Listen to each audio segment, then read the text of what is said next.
Good evening, internet bookworms. I'm Alexa, resident ooky spooky girly and book collector. I was a huge book lover growing up, but I just don't have the time I used to get lost in books as much as I would like to. I swear it's on my New Year's resolution list, but with the amount I work, who knows anymore. Let me know in the comments what you're reading these days, and welcome to the top 5 demonic books you are forbidden from reading on Halloween. Number 5, The Complete Book of Demonolatry. Written by S. Connolly, it boasts telling the reader how to discover powerful rites, magic, and practices that honor Satan and the demons. This text, used by the traditional Demonolatry priesthood to train members of their covens, is part workbook, part textbook, and part reference book. It includes thorough chapters on demonolatry, history, demonic holy days, offerings, prayers, sigils, religious rites, and an introduction to demonolatry magic. Okay, this might be the first book I'm tempted to buy for myself. If only just to learn more about demonology history from somebody that isn't, like Ed Warren for once. I love the Warrens and their work, but at the same time it would be neat to learn from a lens that isn't, as biased in Catholicism.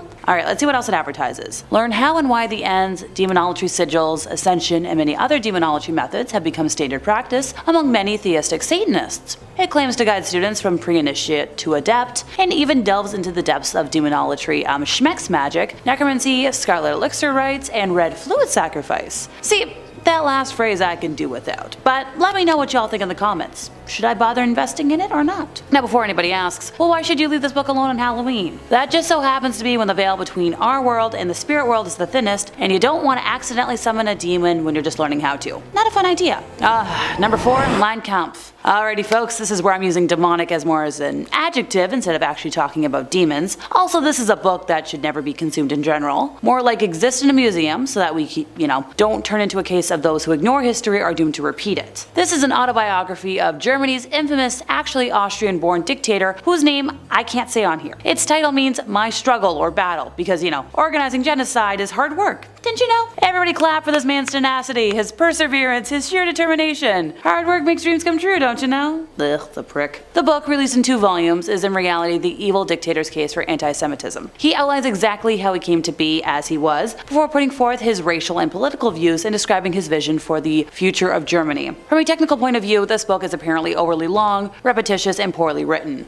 Seeing as it was written by one of the world's most evil men in history, it was deemed just cause for banning it in Austria and Russia. Interestingly enough, Germany held the copyright over this book until 2016. Until then, printing and dissemination of the work was strictly banned. But now that it's, in the public domain, Germany has lifted the ban and actually released a new edition with nearly 2,000 pages and 3,500 annotated notes. I'm not sure this particular book should be available, simply because it was written by the man I cannot name. The fact that he killed 6 million people for no fault of their own is unforgivable enough, but the conditions he kept them and many more in is making me sick to my stomach. So we're gonna move on before I start venting and get off topic today. Number 3, The Grand Grimoire. It is a black magic grimoire, and for reference, a grimoire is a textbook of magic that typically includes instructions on how to create magical objects like talismans and amulets, how to perform magical spells, charms, and divination, and how to summon or invoke supernatural entities such as angels, spirits, deities, and demons. In many cases, the books themselves are believed to be imbued with magical powers, although in many cultures, other sacred texts that are not grimoires, such as the Bible, have been believed to have supernatural properties intrinsically. The only contents found in a grimoire would be information on spells, rituals, the preparation of magical tools, and lists of ingredients and their magical correspondences. In this manner, while all books on magic could be thought of as grimoires, not all magical books should be thought of as grimoires. Different editions date the specific one to 1521, 22, or even as early as 1421, but it was probably written during the early 19th century. Some experts suggest that 1702 is when the first edition may have been created, and a Bibliothèque Bleue version, similar to a chapter book, of the text might have been published in 1750. The introductory chapter was authored by Antonio Veneciana da Rabina, who gathered his information from the original writings of King Solomon. Much of the material of this grimoire derives from the Key of Solomon and the Lesser Key of Solomon, which are grimoires attributed to the king of the same name. Also known as Le Dragon Rouge or the Red Dragon, this book contains instructions on how to summon Lucifer or Lucifer Focal for the purpose of forming a deal with the devil. The 19th century French occultist Eliphas Lévy, author of Dogmes et Rituels de la Haute Magie, claimed the contemporary edition of Le Dragon Rouge was a counterfeit of a true older Grand Grimoire. And I love petty historical spats. Once again, the overall work is divided into 2 books. So the first book contains instructions for summoning a demon and the construction of tools with which to force a demon to do one's bidding. The second book is divided further into 2 parts, the Sanctum Regnum and Secrets de l'Art Magique du Grand Grimoire. The Sanctum Regnum contains instructions for making a pact with the demon, allowing one to command the spirit without the tools required by book 1, but at greater risk. Secrets contain secret spells and rituals one can employ after having performed the ritual of the first book. Now, it's Some editions contain a short text between the two parts, known as Le Secret Magique, ou Le Grand Art de pouvoir parler aux morts, or in English, The Magic Secret or the Grand Art of Being Able to Speak with the Dead, which deals with necromancy. The book describes several demons as well as the rituals to summon them in order to make a pact with them. It also details several spells for winning a lottery, talking to spirits, being loved by somebody else, making oneself invisible, and more. This book mentions 3 greater demons, which are similarly prioritized in the Grimorium Verum. Sidebar: in the English translation of the work, the demons are referenced by the more generic term of spirits, which is a term I know some modern Satanists prefer. The demons that are mentioned are the Emperor Lucifer, Prince Beelzebub, and the Grand Duke Astaroth. Now this work also makes mention of 6 lesser demons, and of course I'll mention them all. Lucifer Focal, Prime Minister, Satanachia, Commander-in-Chief, Aglia Rept, Commandant, Fleuretti, Lieutenant General, Sargatanas, Brigadier Major, Nebulos, Marshal, and Inspector General. I had fun with that. Number 2, the Grimorium Verum. I just mentioned this, didn't I? The Grimorium Verum, which is Latin for true grimoire, is an 18th century grimoire attributed to one Ali Bek the Egyptian of Memphis, who wrote it in 1517, and like many grimoires, it claims a tradition originating with King Solomon. This grimoire is actually not a translation of an earlier work, with its original appearing in French or Italian in the mid-18th century, as noted by A.E. Waite, who discussed the work in his book of ceremonial magic in 1911, stating the date specified in the title of the Grimorium Verum is undeniably fraudulent since the work belongs to the middle of the 18th century and Memphis is Rome. One version of the grimoire was included as the Clavicles of King Solomon Book 3 in one of the French manuscripts S. L. MacGregor Mathers incorporated in his version of the Key of Solomon, but it was omitted from the key with its explanation. At the end there are some short extracts from the Grimorium Verum with the seals of evil spirits, which, as they do not belong to the Key of Solomon proper, I have not given, for the evident classification of the key is in 2 books and no more. Idris Shah also published some of it in the Secret Lore of Magic, Book of the Sorcerers in 1957.